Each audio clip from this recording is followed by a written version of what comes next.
We just obtained the official prison conduct reports from Mackenzie Shirilla, and they reveal a shocking pattern of behavior behind bars. While she's serving life for murder, these internal files show she's already racked up dozens of disciplinary write-ups, from alleged drug use and smuggled contraband to serious allegations of sexual misconduct. Hey there and welcome to In the Know. I'm your host Jackson Buhai. Let's get right into it. Now today, we are breaking down the exact files nobody has seen yet, and this is the hidden reality of her life inside. Later in this video, you'll also be hearing from a forensic psychologist and what they noticed about Mackenzie Shirilla's conduct. The common theme in these reports is that Mackenzie allegedly has problems with authority and following the rules. Watch this clip from a former fellow inmate that knew Mackenzie from behind bars. She was on these sugar daddy for inmate websites, which they're not advertised as sugar daddy, but that's what we call them inside. She's no longer on them anymore because I think people have kind of found out it's not a good look, obviously. So I wouldn't be surprised if she got a lot of traction from that when she was on there. So according to her fellow inmate there, she was also allegedly participating in what they call sugar daddy websites on the inside, maybe to pass the time. But speaking of passing the time, we obtained phone calls between Mackenzie Shirilla and her mom, where Mackenzie is so upset that she is bored behind bars. Listen to this. I'm not reading the same book over and over and over again. I don't know, Kenzie. I don't know. This super sucks. They should have when you come, they should be able to give you a welcome, not a welcome thing, but you're new. It's going to take a week to get your commissary. Here's some. Can you get a job? No, because I have the charges that I have, so they don't let people with charges like me get jobs. But those aren't the only phone calls we obtained. Just 2 days ago, we obtained more phone calls where Mackenzie seemingly mocks Dominic and Davion, the two boys that were killed in the car crash. Take a listen to this. I know I didn't just pay $20 for 200,000 songs of people that recorded in their basement. I'm irritated as I can't refund it. So now I'm just stuck with this I'm so irritated. Davion's and Dom's and shit of the world, Tyler Proctor's people that just literally honestly, I wish it sounded like Davion and Dom in the stew, but no, it's literally who is it? It's giving Yusuf. It's giving kid worried. Now, with everything I've just shown you, it's easy to say that Mackenzie might not be remorseful about the killings. Both in court and in the Netflix documentary, she has maintained her innocence, stating that the crash was not intentional. She points to her diagnosis of postural orthostatic tachycardia syndrome, which her own legal team argued could have caused her to black out and subsequently crash the car. Now, others, such as Dominic Russo's sister, aren't so convinced. Let's take a look at this clip of her appearing on TMZ Live and what she thinks of the case. 2 weeks before, approximately, don't quote me, about 2 weeks before she killed my brother and Davion, she was driving her vehicle down the highway where she then they started to fight. She threatened to kill him. She was driving erratically. Dom called his mom for help, and there's witnesses to that were there and heard this. And then Dom had to get picked up from the side of the road. So Kenzie was driving and was saying that she was going to kill him.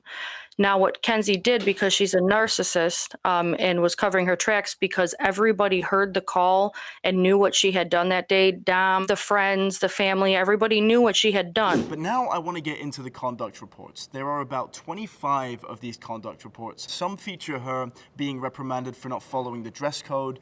Some feature her being written up for being out of place at the wrong time, and I'll get into some of those just so you have an idea, but then I'll get into the more pressing reports. So let's start with the first one. I approached inmate Shirilla while she was in Case Manager Jones' office to take her to the restroom to see if she was properly dressed. Shirilla was previously in Mr. Blank's office, and he had asked her for her hoodie as it was altered and considered contraband. Shirilla stated that he couldn't have it because she wasn't dressed properly under the hoodie. When I told her I was taking her in the restroom to make sure she was dressed properly so I could take her hoodie, she stated, "If he got a boner from the way I'm dressed, that's his fault." As she got to the door of Miss Blank's office, she told Miss Blank to come with us to the restroom because she didn't feel comfortable. When we got into the IP restroom, Shirilla unzipped her hoodie and her state shirt was completely unbuttoned with just a sports bra on. She was instructed to button her shirt and give me her altered hoodie. The whole time we were in the restroom, she was very disrespectful and talked with a loud tone asking if this was all we were worried about.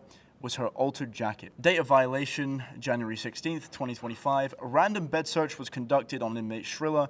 During search, a packet of unknown medication was found with the name of individual prescribed. IP Shirilla admitted to using the meds and that they weren't hers. Also, she had a personal photo of herself containing drug use. For this reason, she's being charged with a 10.6 misuse of authorized medication for the pills and a 12.7 possession of any other contraband, including any article knowingly possessed which has been altered or for which permission has not been given for the photo. Now, in these reports, Mackenzie has a chance to give her side of the story, and for some of these conduct reports, I'm sure you'll find what she says in response quite amusing, to which Mackenzie responds, "It did not have drug use in it. The pills was prenatal vitamins I got from another inmate." Now, Mackenzie also signs off with her signature in most of these reports, but in this one report, her signature reads, "Under duress," which is quite interesting to note. Now, as we go through these, they keep heating up and they keep getting crazier and crazier. This is on September 22nd, 2025. On the above date and time, I, Officer Blank, were reviewing ViaPath visits. Those are the virtual visits for inmates. When selecting on IP Blank, it was in fact not IP Blank, it was only IP Shirilla. During these visits, multiple inappropriate things took place. The visit that took place at 6:06 p.m. at the 15:24 marker, IP Shirilla shows her breast to the visitor.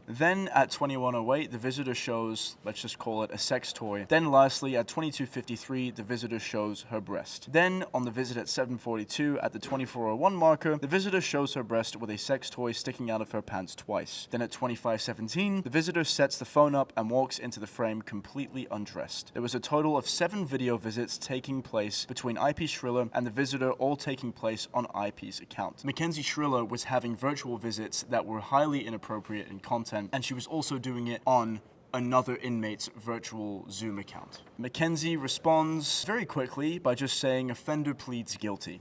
September 4th, 2024. Upon searching inmate Shirilla, the following contraband was found. Dangle earrings made from charms stolen from the kindwear room. 29 bottles of paint, 1 bottle of wax, 11 paint tubes, 1 plastic bin, 20 plus rocks, homemade pillow, altered painted Vans shoes, 1 pillow, 2 green t-shirts, fake eyelashes, 1 neck scarf, 2 long-sleeved t-shirts, pom-pom earrings made from items stolen from the kindwear room, gold and silver wire wrapped around pens, blue ball cap, white Nikes, gray thermal altar top, large white towel from box, blue boxer shorts, brown boots, green sweatpants, blue shorts, blue sweatpants, extra state top and pants, 1 blue sweatshirt, green pocket shorts, homemade pink boxers, Epsom salts. How do you get all this in prison? This blows. I'm not even done. Altered bleached blue sweatpants, gloves, key ring, blue t-shirt, pink t-shirt, handmade bag, 10 containers of glitter, bag of beads, 4 bottles of glitter, rubber balloons not inflated, 1 roll of stretch magic jewelry string, blue solo cup,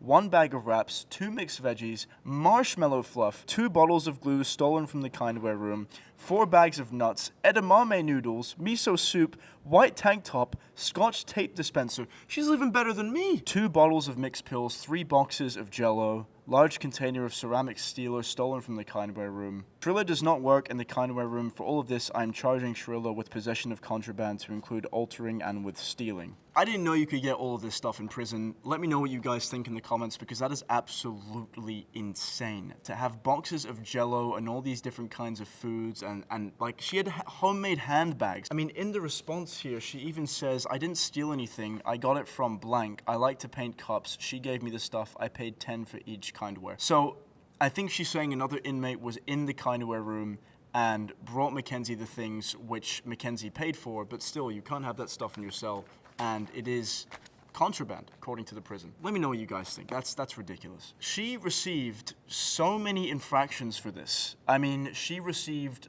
at some points, weeks away from electronics, 90 days banned from visitation, weeks and weeks at a time banned from the rec center, just because of her conduct. And there's a theme here that repeats itself time and time and time again. She cannot follow the rules. These conduct reports, which I didn't even read all of them, by the way, really matter, because if she ever wants to be released, a judge is going to look at these and look at her conduct while she was in prison to make the determination, has she been rehabilitated? Doesn't look like it so far, at least to me. Reading these reports, it seems to me as though Mackenzie Shirilla thinks she's still in school. I mean, these reports look like detention slips as opposed to reports written by officers within the prison. She clearly, as it's stated in these reports, has trouble with listening to authority and following the rules. And, you know, I want to introduce Dr. John. He runs the Hidden True Crime YouTube channel. He's a forensic psychologist. Dr. John, what do these reports say to you about Mackenzie Shirilla and what she's learned during her time in incarceration? Obviously, to do an evaluation, I'd have to meet with her in person and do testing. I had to do a series of tests and assessments, right? And I haven't been able to do that, so this would be speculation. But certainly, criminals or convicted felons like Mackenzie who act out in prison would be showing some oppositional qualities. They'd be showing some antisocial features. It's not typical for someone to placed in prison that's going to be rehabilitated to show this kind of behavior, especially if you're trying to get out with what's called good time, meaning if you're a model inmate, they typically give you credit for good behavior against time served. So here you have a situation where she's not being compliant with the rules, particularly, and it's just not going to serve her, but it's not going to help her in the long run, but she keeps doing it anyway, which would suggest that perhaps there's something here that's related to her personality. You know, when you mention personality, that clearly stems from how she was raised, and something that the prosecution argued a lot in this case was that her parents kind of let her go on and do whatever she wanted to do. And I'm wondering if you think that has bled into her behavior in this prison. Absolutely. I think children with no limits, where parents don't set any limits, are more likely to act out. You know, children typically need parents to set limits so that they feel contained, so they feel safe. If you let a child just run wild and you don't set any boundaries, then the child doesn't know where to stop. The child's going to test the boundaries and the edges of acceptable behavior quite often. And it seemed like that's what she was doing with her boyfriend, Dominic Russo, again and again and again. I mean, he was trying to end that relationship. She didn't want it to happen. She kept pushing the boundaries, which ultimately led to Dominic and Davion's unfortunate death. You know, when you hear about the conduct reports with regards to dress code, contraband, drug use, sexual misconduct, does that say anything to you about rehabilitation, the likelihood of rehabilitation? It seems to me she has little interest in rehabilitation. She doesn't seem to show a lot of remorse. In the documentary, her attorney's present, and her attorney seems to be directing her. She makes this statement at the end about how this wasn't intentional. She's not apologizing in any particular, any significant manner. So it's concerning. It just doesn't seem like she's showing much remorse. So if you're not remorseful and you're not acknowledging what actually happened, and again, with her, it's this apparent lapse in memory for this convenient lapse in memory for the entire incident. If you don't have the capacity to apologize or remember, it's going to be difficult to go through some type of rehabilitation. Because a big part of rehabilitation, and I've worked with a lot of offenders over the years in therapy groups, a big part of rehabilitation is acknowledging your crime and taking responsibility for it and expressing some amount of empathy and remorse. And we don't see that here. She seems to be, for lack of a better term, she seems to be the spoiled brat that she was outside of prison. She seems to be the same person in prison. And she's actually made comments to the effect that she doesn't believe she needs to change. She doesn't see rehabilitation as a viable option for her. How could someone like Mackenzie Shirilla be treated psychologically? Yeah, that's going to be a long answer. How much time do we have? I think, first of all, part of her lack of remorse stems from the fact that there's probably some shame related to this crime. It's hard to believe that she doesn't know what she did and she doesn't know why she did it. And I think you have to give people in these situations a certain amount of safety to open up. There has to be a certain amount of trust. And I think she feels compelled to stay with this story, not only to appease her parents, but to not acknowledge the severity of what she did. Right. So I think there ultimately, if somebody like this is going to change, I think there has to be a certain level of trust and safety where she feels like she can tell the truth and not feel ashamed of that. And so, how to do that that's a good question. I mean, if she's reassured perhaps that she's not going to serve more time on her sentence, or if she's not going to be charged with anything else, right? If she, which it seems to be that seems to be true, by the way. It seems as if this is her sentence for this crime, and that's going to be it. Um, but if she feels safe in opening up, then perhaps she might. But I don't know. It's in prison. Sometimes it's hard to experience that level of safety and security. Right, of feeling safe. Well, Dr. John, thank you so much for talking to me today. I really appreciate it. Again, you can find Dr. John on his YouTube channel, Hidden True Crime. Again, thanks so much for joining me. Yep. Thanks for having me. Appreciate it. You guys are doing great work. Guys, thanks so much for watching. As the days and weeks continue, we will keep our ears and eyes peeled on this case. Make sure you check the TMZ YouTube channel for all major updates. Thanks so much for watching, and I will see you in the next one.